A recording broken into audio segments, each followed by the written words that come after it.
आपल्या देशाचे आदरणीय पंतप्रधान मोदीजी, महाराष्ट्राचे राज्यपाल आदरणीय कोश्यारीजी, राज्याचे उपमुख्यमंत्री आहेत, माझे मंत्रिमंडळातील सहकारी व्यासपीठावर बसलेत, समोर पण बसलेत, आणि राज्याचे विरोधी पक्षनेते देवेंद्रजी, उपस्थित मान्यवर बांधवांनो आणि भगिनींनो, काय बोलायचं पंचायत आहे कारण महाराष्ट्र नजरेने बघतोय हा प्रश्न थोडा या बाबतीत विचित्र आहे. कारण ज्या एका कार्यक्रमासाठी आपण जमलेलो आहोत, एक 2-3 महिन्यापूर्वीच ह्या दरबार हॉलचं लोकार्पण झालं. आपल्या देशाचे आदरणीय राष्ट्रपतीजी तेव्हा आले होते, आज स्वतः माननीय पंतप्रधान आलेले आहेत. एक गोष्ट नक्की की आपल्या स्वातंत्र्याचा अमृत महोत्सव आपण साजरा करत असताना क्रांतिगाथा ह्या दालनाचं उद्घाटन आणि लोकार्पण मोदीजी आपके हाथों से हुआ, एक मोठा योगायोग म्हणण्यापेक्षा खूप चांगला मुहूर्त आहे. आणि मी कोणत्या नजरेने पाहायचं हे एवढ्यासाठी म्हटलं की आपण नेहमी काही गोष्टी ऐकत आलो की दिव्यत्वाची जेथे प्रचिती तेथे कर माझे जुळती. बोलायचं काय, जे स्वातंत्र्य आपण उपभोगतो आहोत ते मिळवण्यासाठी किती जणांनी आपल्या घरादारावरती निखारे ठेवले, किती जणांनी त्याच्यासाठी बलिदान केलं, किती जणांनी मरणप्राय यातना सोसल्या. आणि एक क्षणभर विचार असा येतो की जर का हे घडलं नसतं तर आपण इथे येऊ शकलो असतो का. हे स्वातंत्र्य जे काय आपण स्वातंत्र्य म्हणून उपभोगण्याची वस्तू आहे, नुसती स्वातंत्र्य मिळालंय, पण ते स्वातंत्र्य कोणी आपल्याला आंदण नाही दिलं, ते स्वातंत्र्य आपल्याला लढून मिळवावं लागलं. आणि तो इतिहास नुसता जतन नाही तर जिवंत करणं हे आपलं काम आहे. कारण काळ पुढे चाललेला आहे. झालं स्वातंत्र्य पारतंत्र्य आपल्याला 150 वर्ष होती, आपण त्याच्यात होतो. त्याच्यानंतर स्वतंत्र होऊन 75 वर्ष झाली. आणखीन पुढे पुढे आपण जात राहणार. पण ते जात असताना आपल्याला ह्या ज्या काही गोष्टी पुढच्या पिढीला द्यायच्या आहेत ते काम जर का आपण केलं नाही तर मला असं वाटतं आपण आपल्या कर्तव्याला मुक्त आहोत. आणि म्हणून आज एक अप्रतिम म्हणजे एक 2016 साली हा एक भुयार म्हणा खंदक म्हणा आपल्याला सापडला. त्यावेळेचे राज्यपाल महोदय विद्यासागररावजी होते, ते पण मला सांगत होते की उद्धवजी कभी आओ तो सही, देखो तो सही. तेव्हा काही येणं झालं नाही. आणि मनात विचार असा होता की एक खंदक आणि भुयार जाऊन बघून करायचं काय. पण आज अप्रतिम त्याचा उपयोग होतो आहे. आणि आता आपण जी फिल्म बघितली त्याच्यात एक शब्द फार मला महत्त्वाचा वाटला की तीर्थक्षेत्र, तीर्थस्थळ. हे एक तीर्थस्थळ आहे. कारण सगळे क्रांतिकारक ज्ञात अज्ञात मध्ये 1 मेच्या आपल्या महाराष्ट्र दिनी महाराष्ट्र राज्याच्या वतीने आपण एक पुस्तक प्राथमिक स्वरूपात एक केलेलं आहे. कारण अजून माहिती गोळा होते, ज्याला आपण म्हणतो ज्ञात अज्ञात. हे असे अनेक क्रांतिकारक ज्यांनी आपल्यासाठी त्याग केला त्यांचं एक कुठेतरी संकलन व्हायला पाहिजे. एक निदान एक आठवण म्हणा, माहिती म्हणा, ती आपण त्या पुस्तकात दिलेली आहे. आणि म्हणून मला असं वाटतं की नुसतं बोलत बसण्यापेक्षा ह्या क्रांतिकारकांनी आपल्यासाठी ज्या ज्या काही गोष्टी केलेल्या आहेत, त्याग केलेला आहे, त्याच्यापैकी एक जरी काही कण आपण आपल्या देशासाठी करू शकलो तर मला वाटतं की त्यांचे जे काही त्याग आणि बलिदान त्यांनी केले ते कृतार्थ होतील. बाकी ह्या वास्तूचं जसं नूतनीकरण झालं तसंच जलभूषण जिकडे आपले राज्यपाल महोदयांचं निवासस्थान आहे, बहुत बड़ा अच्छा मकान बना है. आप एक्सचेंज करणार नाही, पण ते मी बघितलं आणि मनापासून सांगतो की काळ बदलत असला तरी हा सगळा ही जी सगळी या परिसरातले वास्तू आहेत त्या इतिहासाच्या पाऊल खुणा आणि एक वारसा जपणारे आहेत. त्याला कुठेही धक्का न लावता त्याचं नूतनीकरण करणं, आधुनिकीकरण करणं आणि ते सुद्धा आत्ताच्या काळाला जे काही तंत्रज्ञान उपलब्ध आहे त्याचा वापर करून करणं हे खूप मोठं काम आहे.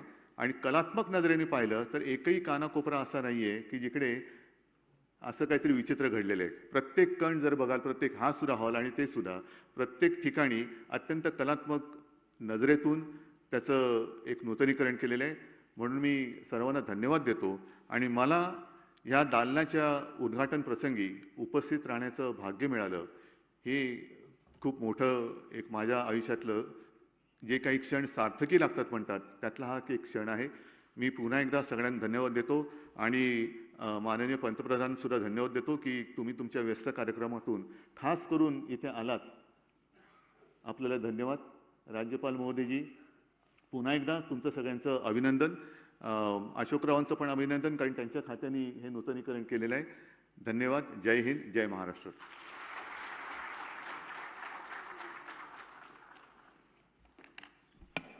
धन्यवाद. क्रांतिगाथा आधुनिक तीर्थक्षेत्र असा उल्लेख माननीय मुख्यमंत्री महोदयांनी केला. हे तीर्थक्षेत्र ज्यांच्या कार्यकाळामध्ये संपन्न झालं असे महाराष्ट्र राज्याचे माननीय राज्यपाल महोदय श्री भगतसिंहजी कोश्यारी.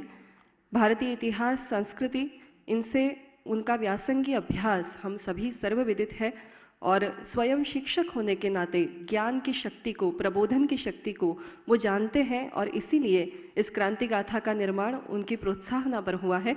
मैं आदरणीय राज्यपाल महोदय जी से विनती करती हूँ कि वो सभा को संबोधित करें.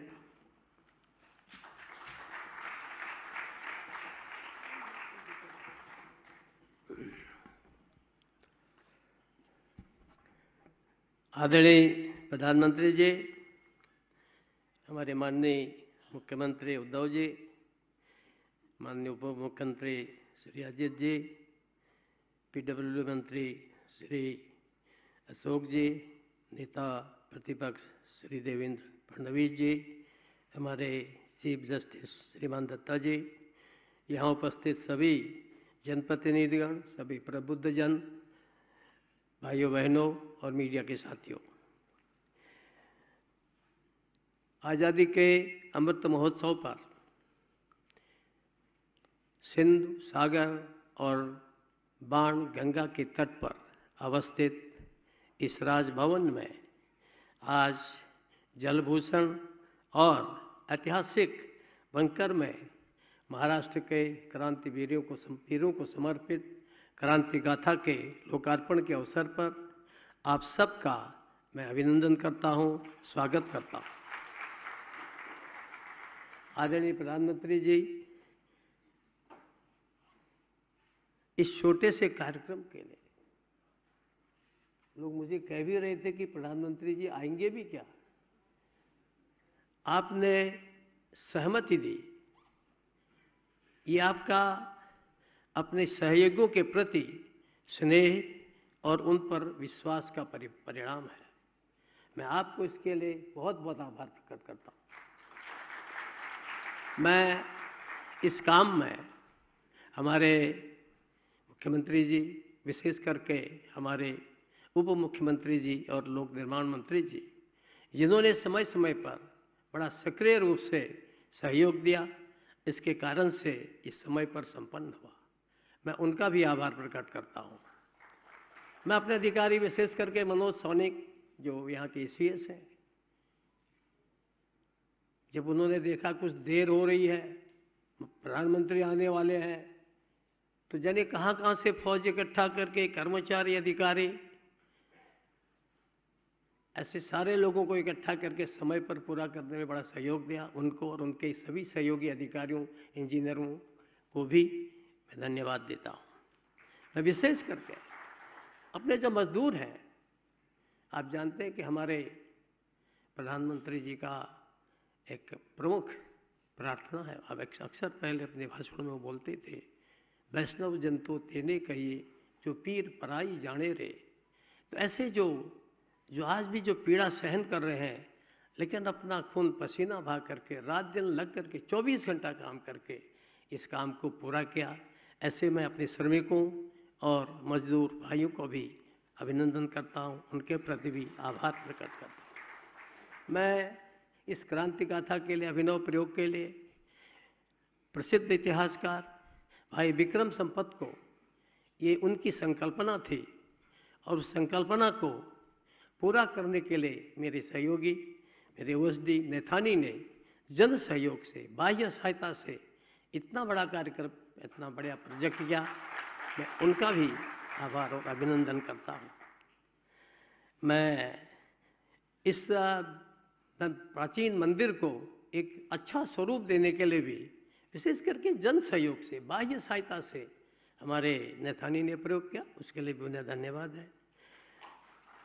अभी हम सब लोग शीघ्र ही यहाँ पर जन सहयोग से 500 किलोवाट की solar water power green hydrogen ये नया प्रयोग कर रहे हैं।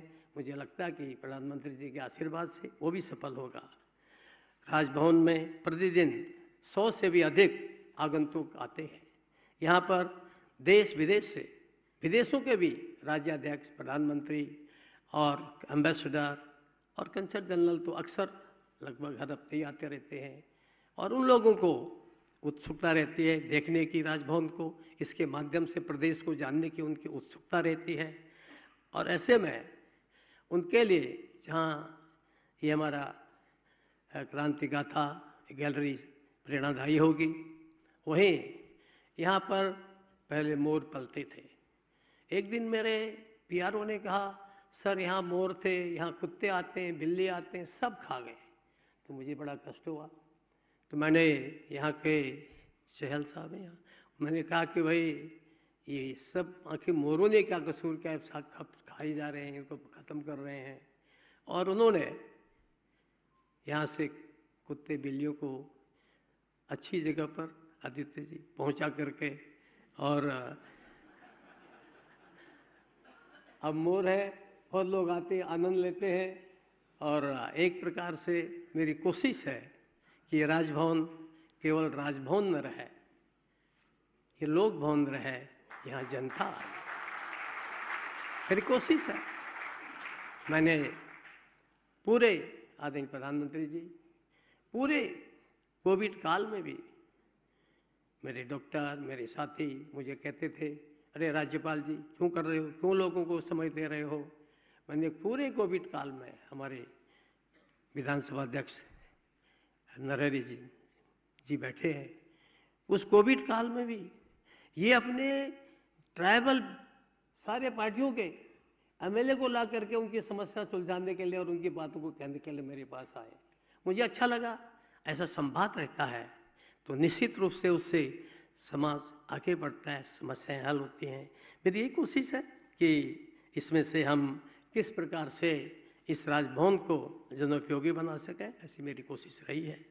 मैं कोई बहुत काम के बारे में प्रधानमंत्री जी बोलूँगा नहीं, लेकिन यह कि एक विश्वविद्यालयों के चांसलर के नाते मैंने जब शुरू में कार्यक्रम अटेंड किए, कन्वोकेशन अटेंड किए, तो जहाँ देखा वहाँ इंग्लिश में संचालन हो रहा है। वहाँ महाराष्ट्र के राज्य वो है बीसी है, मराठी भाषी हैं, अंग्रेजी में बोल रहे हैं। तो मैंने उनसे कहा, भाई मैं मराठी समझता हूँ, थोड़ा बोलने का अभ्यास नहीं है, आप सब मराठी में संचालन करो और भाषण भी मराठी में दो। सौभाग्य से पता नहीं हमारे मुख्यमंत्री जी को कैसा लगेगा, पर प्रयास मैंने किया है।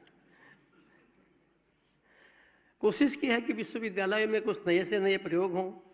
अपने फ्रांसीसी कंपनी डसॉल्ट के सहयोग से एमयू करके नागपुर विश्वविद्यालय में हमारे सैनिक यंत्रों के निर्माण की शिक्षा दी जा रही है। उसके लिए डिग्री और डिप्लोमा दिए जाएंगे, बच्चों को रोजगार मिलेगा।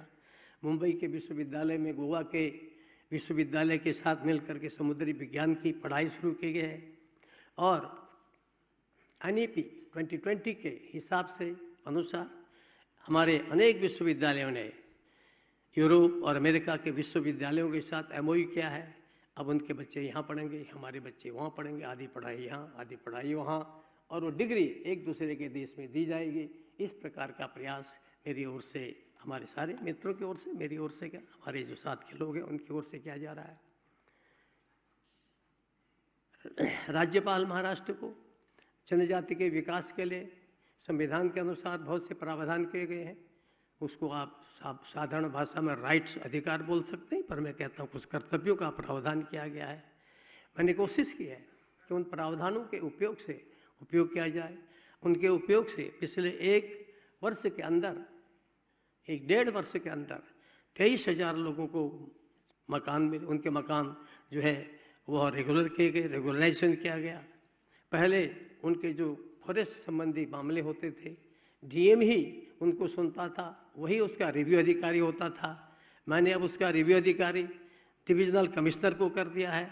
उससे काफ़ी लोगों को लाभ हो रहा है और मैं उसका मॉनिटरिंग भी करता हूँ और बीच में नहीं भी करता हूँ तो नरेंद्र जी मेरे कान पकड़ते हैं, तो इसलिए कोशिश करता हूँ कि उनको उसका लाभ मिले। ऐसे ही उनके लोकल उत्पादन कैसे आगे बढ़े, इस दृष्टि से भी मैंने बहुत प्रयास किया कि हमारे छात्रों को बैम्बू की बनी हुई राखियाँ सारे विश्वविद्यालयों में हमारे छात्र लोग लेते हैं और उससे उनको प्रोत्साहन मिलता है। ऐसे उनका फर्नीचर और सारी चीज़ें वो आगे बढ़ें, क्योंकि बहुत स्थिति खराब है एकदम। मैं जब जाता हूँ आदिवासी क्षेत्रों में तो मुझे ऐसा लगता है कि अभी भी बहुत कुछ हमको वहाँ करना है। केंद्र सरकार कर रही है, प्रदेश सरकार कर रही है, परंतु अभी मैं बहुत कुछ करना है। मुझे लगता है कि जिस ढंग से आदरणीय प्रधानमंत्री जी प्रयास कर रहे हैं, प्रदेश सरकार भी कर रही है, उनकी समस्याएं हल होंगी। हमें ये जो बोर्ड है, डेवलपमेंट बोर्ड विकास की दृष्टि से बनाए गए थे। यदि 2 साल से डेवलपमेंट बोर्ड यहाँ बने नहीं हैं, लेकिन तो भी मैं समय समय पर थोड़ा उनकी समीक्षा करता हूँ, क्योंकि प्रावधान है संविधान में, नहीं करूँगा तो फिर वो भी मुश्किल है। लोग कहेंगे क्या क्या तुमने, तो उससे कोशिश करता हूँ। विशेष करके सिंचाई योजनाएं, हमारे आदरणीय जैन जी बैठे हैं मंत्री, इनके साथ भी बैठक हुई, ये भी बैठकों में आए, अधिकारी भी बैठक में आते हैं। लेकिन प्रदेश के अंदर 80 ऐसी योजनाएं हैं सिंचाई की जो 20 या 20 साल से ऊपर से चल रही हैं। कुछ को तो 40 साल हो गए, कुछ में 90% काम, कुछ में 70%, 75% काम, लेकिन योजना का लाभ नहीं मिल रहा है। ऐसी आधी अधूरी योजनाएं पड़ी हुई हैं। मैं, आप भी बैठे हैं, मुख्यमंत्री जी बैठे हैं, क्योंकि मैं किसान का बेटा हूँ और गरीब परिवार से आता हूँ। एकदम लगता है कि अब पानी नहीं मिलता। औरंगाबाद गया था, एक दिन मैं रात रहा, लोग मुझे आकर बोले कि इतने 7 दिन बाद 5 दिन बाद पानी मिलता है। तो मुझे लगता है कि प्रधानमंत्री जी, जब पहले पहले शायद अरुण जेटली जी ने कहा था मोदी है तो मुमकिन है, और मैं आज 8 साल पहले बात कहता हूं कि मोदी है तो मुमकिन है, और मोदी है मुमकिन है तो ये योजनाएं भी पूरी हों। ये मैं आपसे विनम्र प्रार्थना करता हूं, क्योंकि मेरे जैसे सामान्य आदमी को इतने बड़े राज्य की, इतने सुंदर राज्य की एक राज्य सेवक के रूप में जिम्मेदारी दी है, तो ये अगर पूरे हो जाएगा तो मैं सोचता हूँ कि एक प्रकार से आपने जो मुझे यहाँ भेजा है, यहाँ आना मेरे लिए सार्थक होगा, या मैं मानूंगा कि मेरा यहाँ आना सार्थक हुआ है। ऐसी बहुत सी बातें हैं, मैं उन पर नहीं जाऊंगा, क्योंकि हम सब आदरणीय प्रधानमंत्री जी को सुनने आए हैं।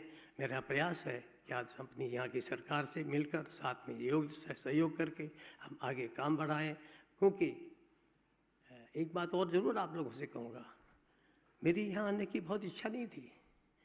मैं चाह रहा था कि मैं अब आराम करूँ, उम्र हो गया, अभी भी कहा मैंने प्रधानमंत्री, मैं बूढ़ा हो गया हूँ।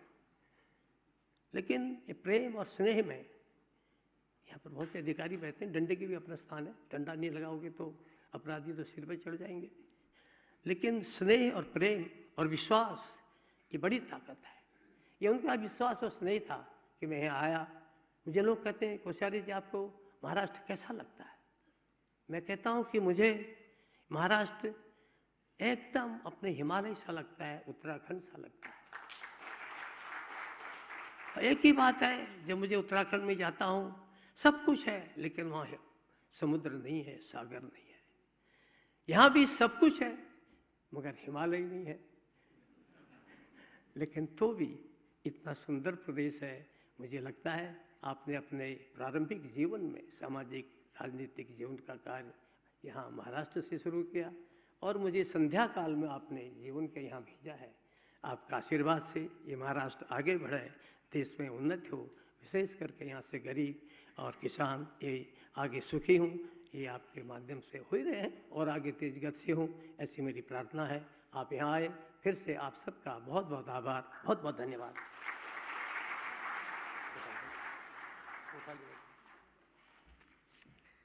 माननीय राज्यपाल महोदय जी का बहुत बहुत धन्यवाद। एक जुनं संस्कृत वचन आहे, शस्त्रेण रक्षिते राष्ट्रे शास्त्र प्रचर्चा प्रवर्तते। जब देश राष्ट्र शस्त्र संपन्न होता है तभी वहां पर शास्त्रों का विकास हो सकता है, और जिनके वक्तृत्व में और नेतृत्व में इसी विचार की आभा हमें दिखाई देती है, ऐसे हैं हमारे भारत के प्रधानमंत्री माननीय श्री नरेंद्र जी मोदी।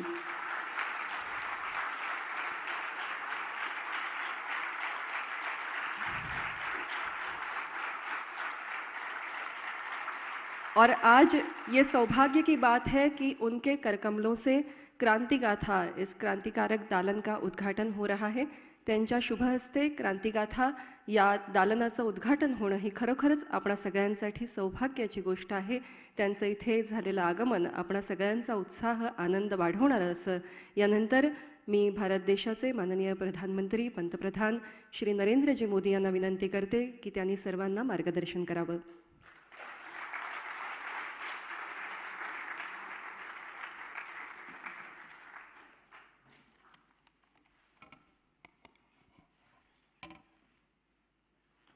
महाराष्ट्र के गवर्नर श्री भगत सिंह कोश्यारी जी, मुख्यमंत्री श्री उद्धव ठाकरे जी, उप मुख्यमंत्री श्री अजित पवार जी, श्री अशोक जी, नेता विपक्ष श्री देवेंद्र फडणवीस जी, यहाँ उपस्थित अन्य महानुभाव, देवी और सज्जनों, आज वट पूर्णिमा भी है और संत कबीर की जयंती भी है. सभी देशवासियों को मैं अनेक अनेक शुभकामनाएं देता हूं. एका अतिशय चांगला कार्यक्रमासाठी आपण आज सारे एकत्र आलो आहोत. स्वातंत्र्य समरातील वीरांना समर्पित क्रांतिगाथा ही वास्तू समर्पित करताना मला अतिशय आनंद होतो आहे.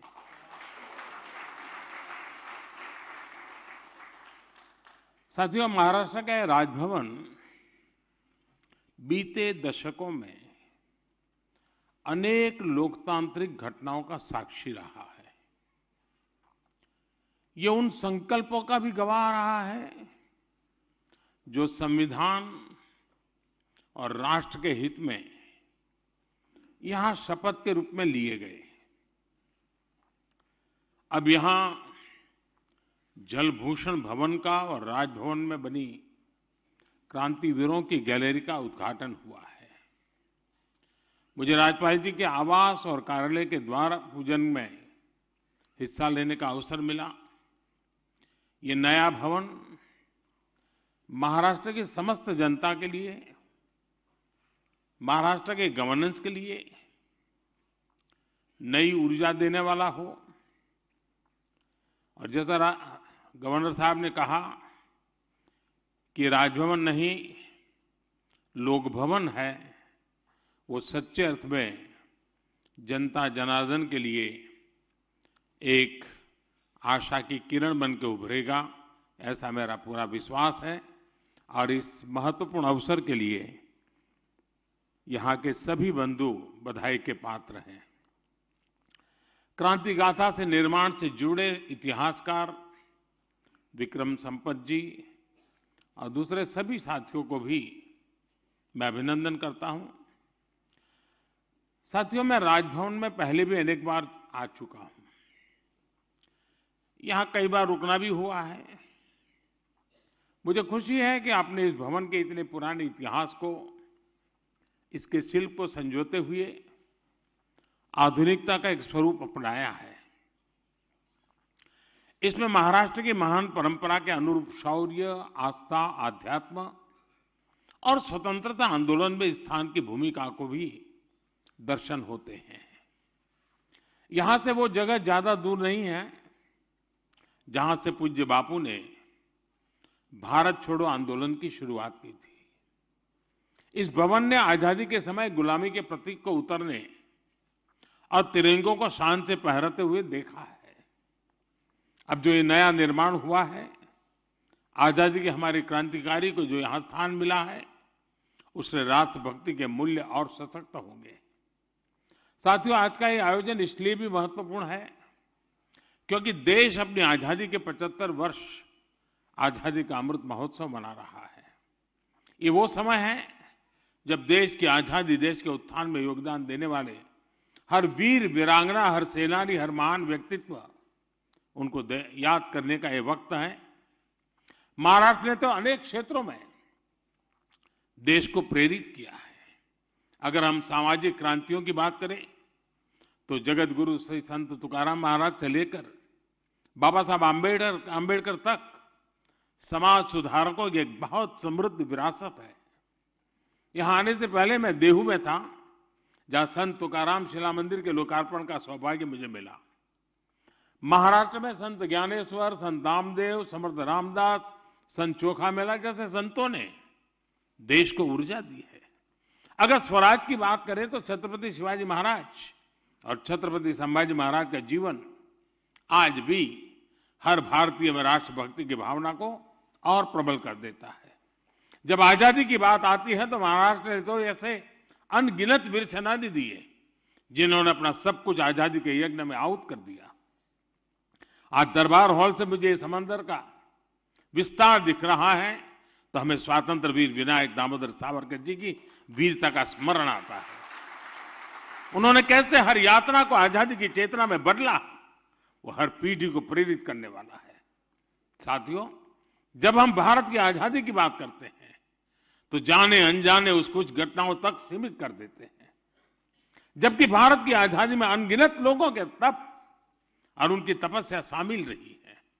स्थानीय स्तर पर हुई अनेक घटनाओं का सामूहिक प्रभाव राष्ट्रीय था। साधन अलग थे लेकिन संकल्प एक था। लोकमान्य तिलक ने अपने साधनों से, तो उन्हीं की प्रेरणा पाने वाले चापेकर बंधुओं ने अपने तरीके से आजादी की राह को प्रशस्त किया। वासुदेव बलवंत फड़के ने आप अपनी नौकरी छोड़कर सशस्त्र क्रांति का रास्ता अपनाया, तो वहीं मैडम भीखाजी कामा ने संपूर्णता भरे अपने जीवन का त्याग कर आजादी की अलग जगाई। हमारे आज के तिरंगे की प्रेरणा का जो स्रोत है, उस झंडे की प्रेरणा मैडम कामा और श्यामजी कृष्ण वर्मा जैसे सेनानी थे।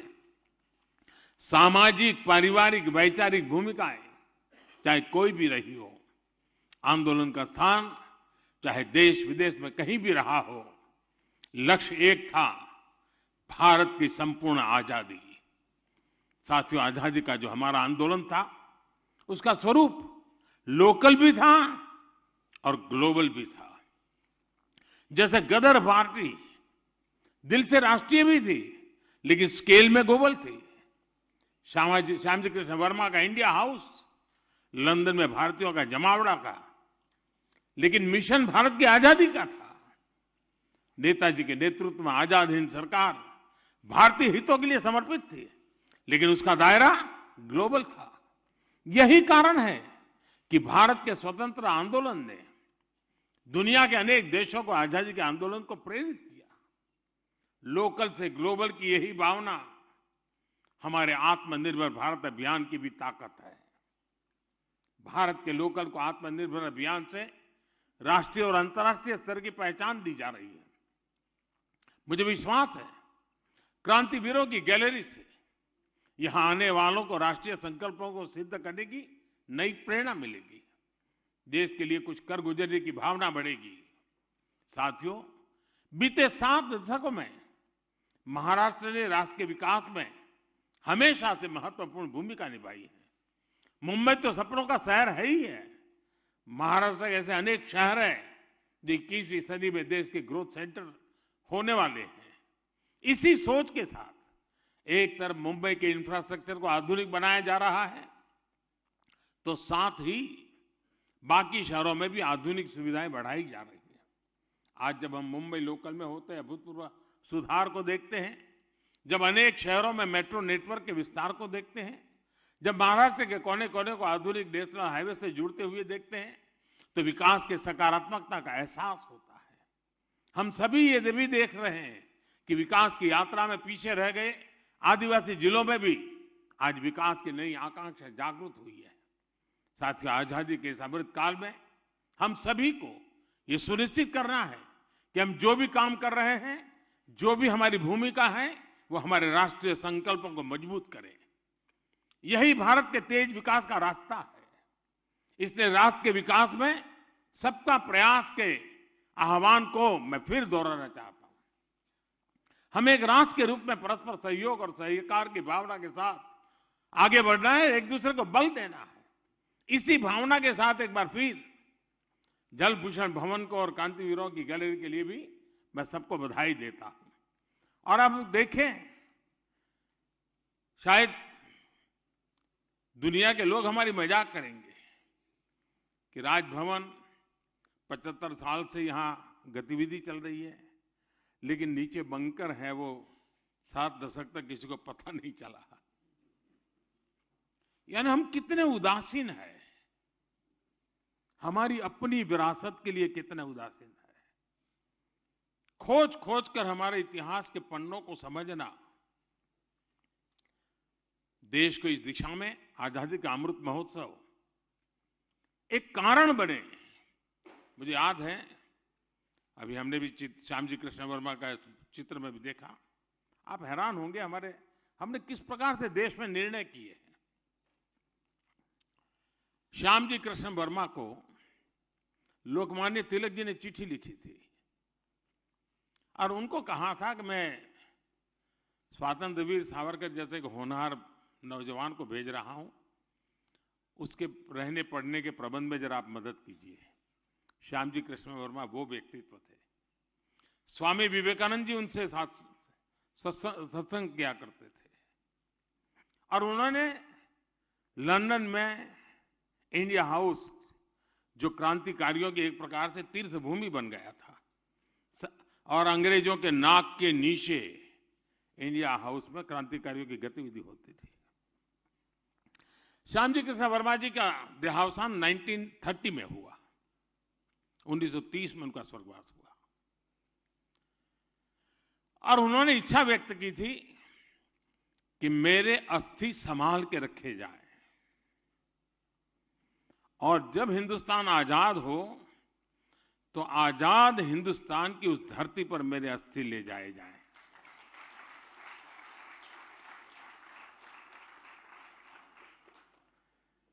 उन्नीस 1930 की घटना 100 साल होने को आए हैं, सुनकर के आपके भी रोंगटे खड़े हो रहे हैं। लेकिन मेरे देश का दुर्भाग्य देखिए, 1930 में देश के लिए मर मिटने वाले व्यक्ति, जिसकी एकमात्र इच्छा थी कि आजाद भारत की धरती पर मेरे अस्थि जाएं ताकि आजादी का जो मेरा सपना है, मैं नहीं, मेरे अस्थि अनुभव कर ले, और कोई अपेक्षा नहीं थी। 15 अगस्त 1947 के दूसरे दिन ये काम होना चाहिए था कि नहीं होना चाहिए था? नहीं हुआ। और शायद ईश्वर के ही कोई संकेत होगा। 2003 में 73 साल के बाद उन अस्थियों को हिंदुस्तान लाने का सौभाग्य मुझे मिला।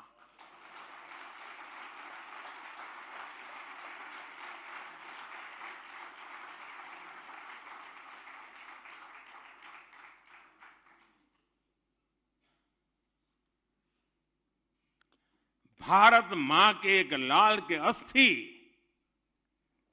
इंतजार करते रहे दोस्तों, जिसको कंधे पर उठा करके मैं लाने का मुझे सौभाग्य मिला। और यही मुंबई के एयरपोर्ट पर मैं लाकर के उतरा था यहां, और यहां से वीरांजलि यात्रा लेकर के मैं गुजरात गया था। और कच्छ मांडवी उनका जन्म स्थान, वहां आज वैसा ही इंडिया हाउस बनाया है जैसा लंदन में था।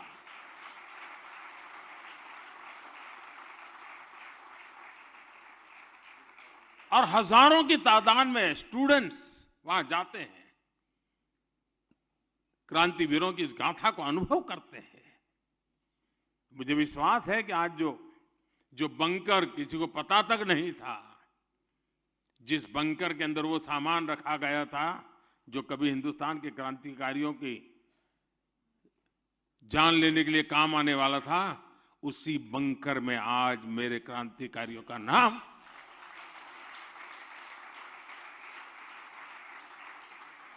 ये जज्बा होना चाहिए देशवासियों में जी, और तभी जाकर के देश की युवा पीढ़ी को प्रेरणा मिलती है। और इसलिए राजभवन का ये प्रयास